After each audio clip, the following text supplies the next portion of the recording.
एक दिन एक अमीर आदमी के घर की चिमनी साफ करने के लिए एक मजदूर लड़के को बुलाया।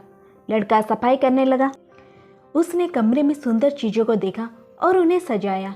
वो कमरे में अकेले था, इसलिए उसने सब कुछ उठा लिया। अचानक उनका ध्यान हीरे मोती से बनी एक घड़ी की ओर गया। यह सोना था।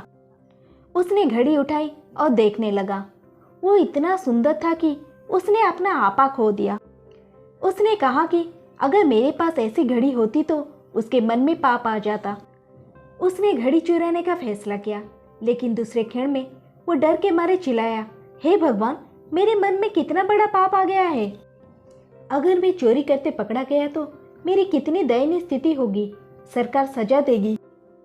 आपको जेल जाना होगा और पत्थर फेंकना और तेल से बाहर निकलना शुरू करना होगा। अगर ईमानदारी चली गई है तो कौन मुझ पर विश्वास करेगा और मुझे घर आने देगा। चोरी यदि वो मनुष्य के हाथ से ना पकड़ी जाए तो परमेश्वर के हाथ से कुछ भी नहीं छूटता। माँ हमेशा कहती है कि हम भगवान को नहीं देखते हैं, लेकिन भगवान हमेशा हमें देखते हैं। इसमें हम कुछ नहीं कर सकते। वो न केवल अंधेरे में देखता है, बल्कि वो जानता है कि उसके मन में क्या है। बोलते बोलते लड़के का चेहरा गिर गया और उसके शरीर से पसीना निकलने लगा। वो कांपने लगा। घड़ी को सही जगह पर रखते हुए उसने जोर से कहा, लालच बहुत बुरा है। लोग इसी लालच में फंस जाते हैं और चोरी कर लेते हैं। मेरे लिए एक अमीर आदमी की घड़ी क्या अच्छी है। लालच ने मुझे बर्बाद कर दिया है, लेकिन दयालु भगवान ने मुझे बचा लिया है। अब मैं कभी लालची नहीं होऊंगा। चोर कितना भी अमीर क्यों ना हो, चैन से नहीं सोता। ओह, ये एक चुराए हुए मन का फल है। न जाने मुझे कितनी पीड़ा और कष्ट सहने पड़ते। इतना कहकर लड़का शांति से अपना काम करने लगा। मकान मालिक पास के कमरे से देख रहा था और सुन रहा था।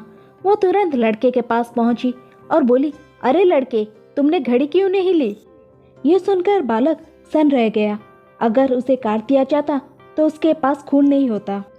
वो सिर पकड़कर जमीन पर बैठ गया और कांपने लगा। उसने बात करना बंद कर दिया। उसकी आंखों में आंसू छलक आए। मालिक को बच्चे पर तरस आया।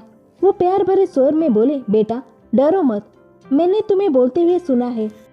मुझे यह देखकर खुशी हुई कि आप अपनी गरीबी के बावजूद इतने अच्छे हैं कि आप ईमानदारी, धर्म और ईश्वर से डरते हैं। धन्य है आपकी माँ जिसने आपको लालच में ना पड़ने की शक्ति दी। लालच में कभी ना पड़े।